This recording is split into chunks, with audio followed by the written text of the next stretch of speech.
Welcome back to the Sweet Fam. Today I am sharing a very emotional part of my life that I've been through, and I decided to share it because if you're watching the vlogs, you know that it was Tarique's birthday a couple of days ago, and I went to my thumb drive and went back to search for pictures of when he was younger, and then came upon some videos and some pictures of when he was just born. And he was a premature baby. He came at only 29 weeks, and that is very early. If it was before 24 weeks, then he wouldn't have made it, or it would be a slim chance for him to make it.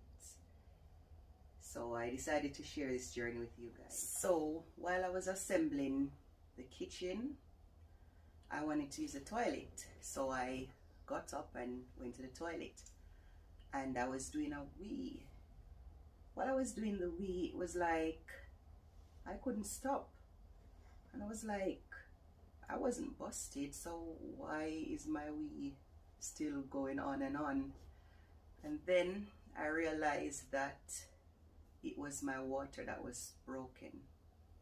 So that was at 29 weeks, my water was broken. I phoned the hospitals and told them that my water is broken, so they told me that I should come in. I made arrangement to get someone to have my children, and I went into the hospitals. When I went to the hospitals now, they examined me and confirmed that yes, it was the water that was broken. So because I was only 29 weeks, they decided to give me a steroid that would help the baby lungs develop. And they also monitored the baby for I think half an hour just to see if he was okay. While I was being monitored and I got the steroids,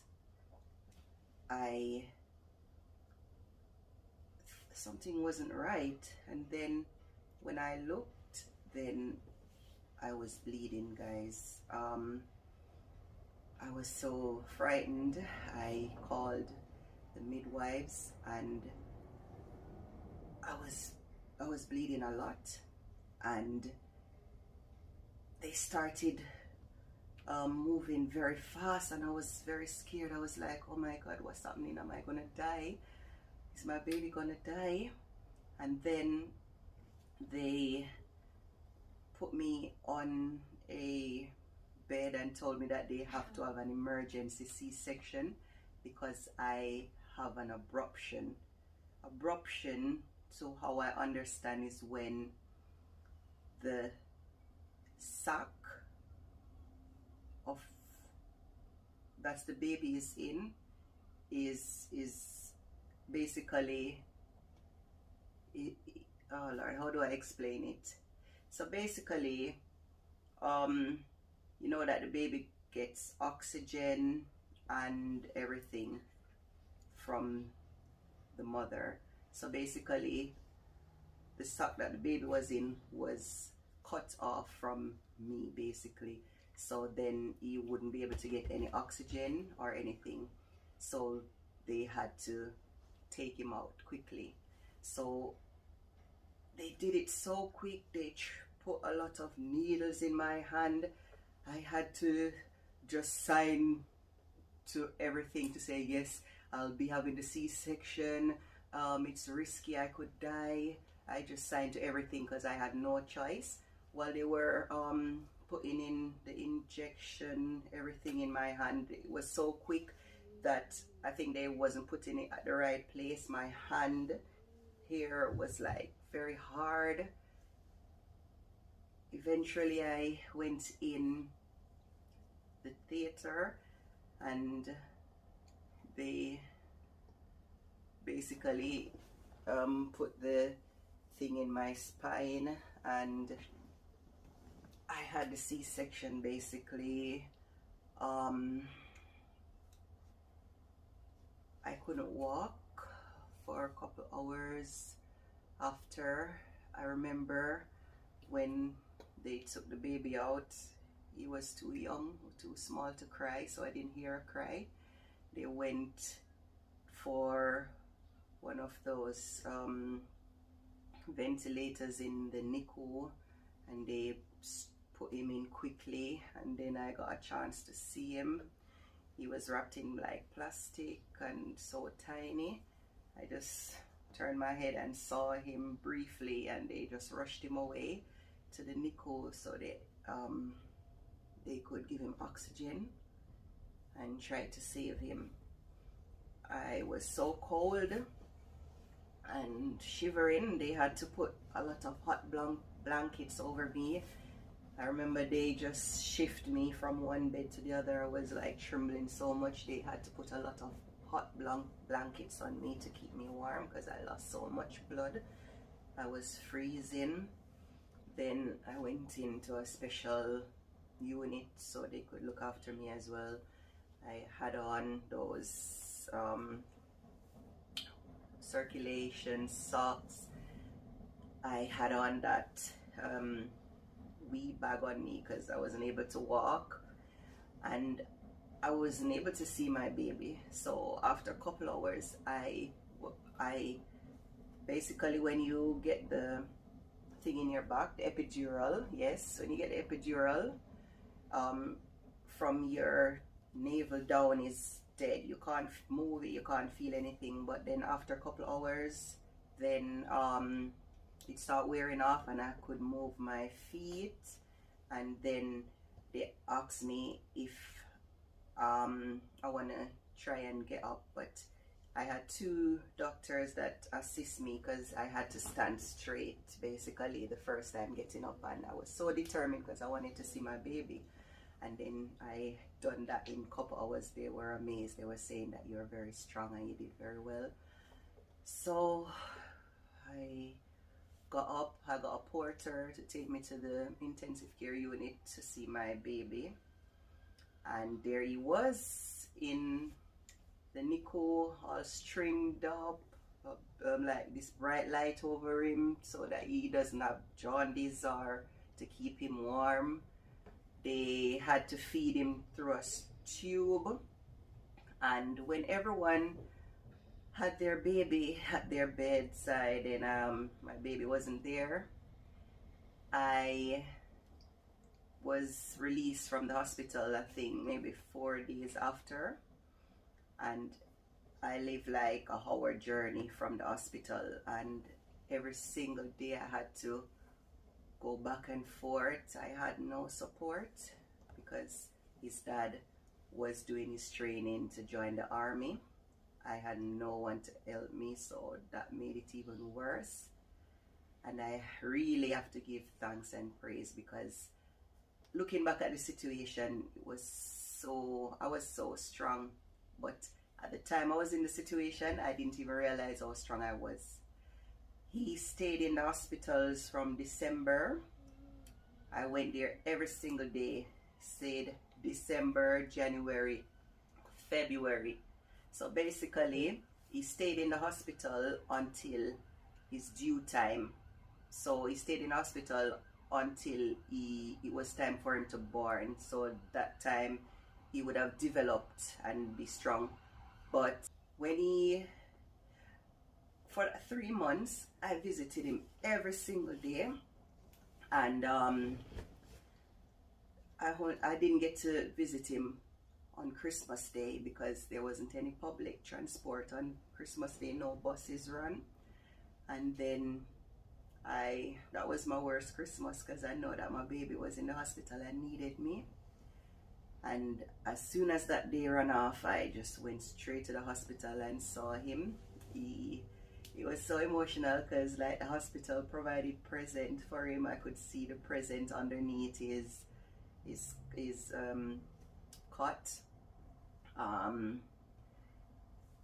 He was transferred to a closer hospital to me, and he was on oxygen, guys. He had to get assistant breathing. So when they transferred him to the hospitals, then they had to put up the amount of oxygen that he got because of that transfer. That's how much that little journey disturbed him.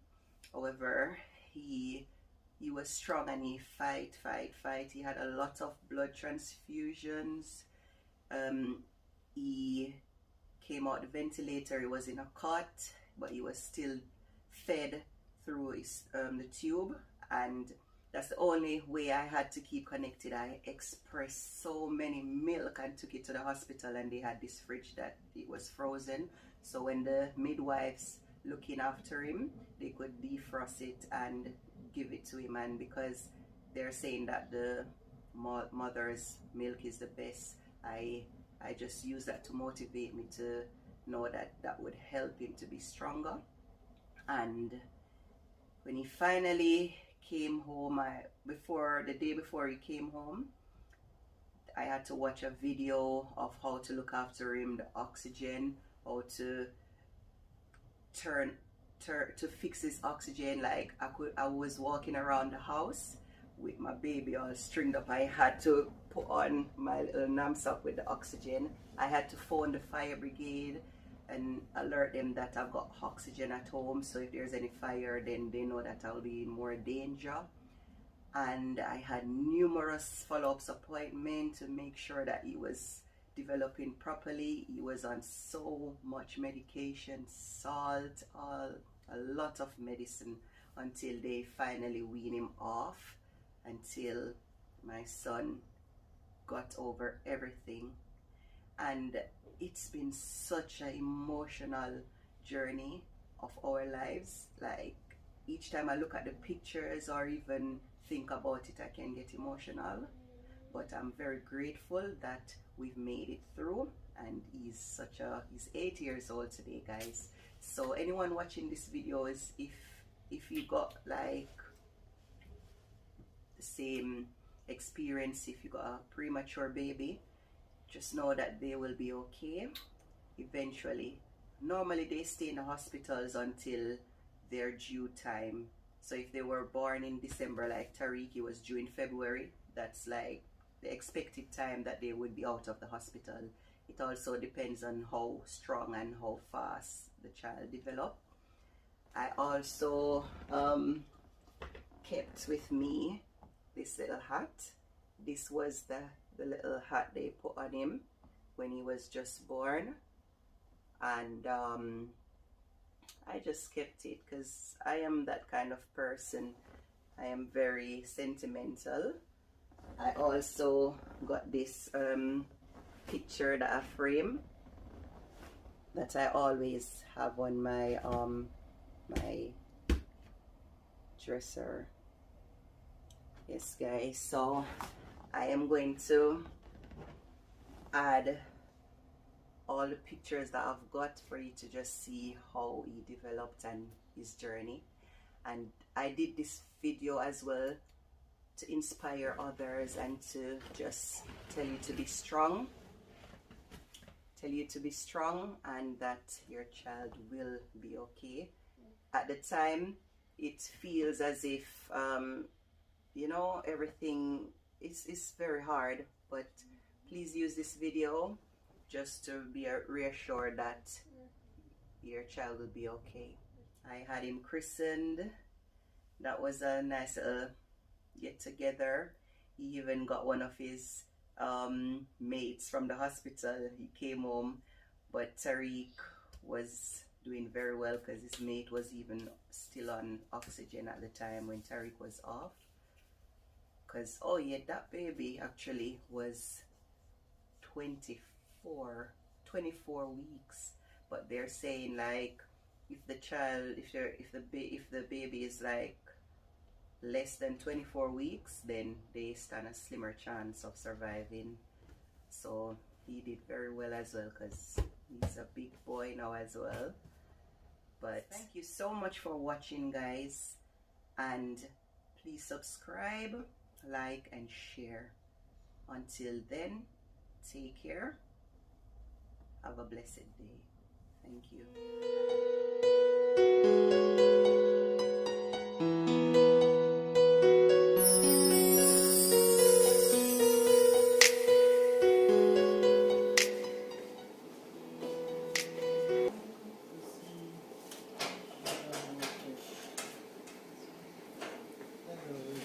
Hello, good My morning. name is Jade. I'm one of the staff nurse. I'm looking after your baby today. Okay. So she's doing well, still on the CPAP.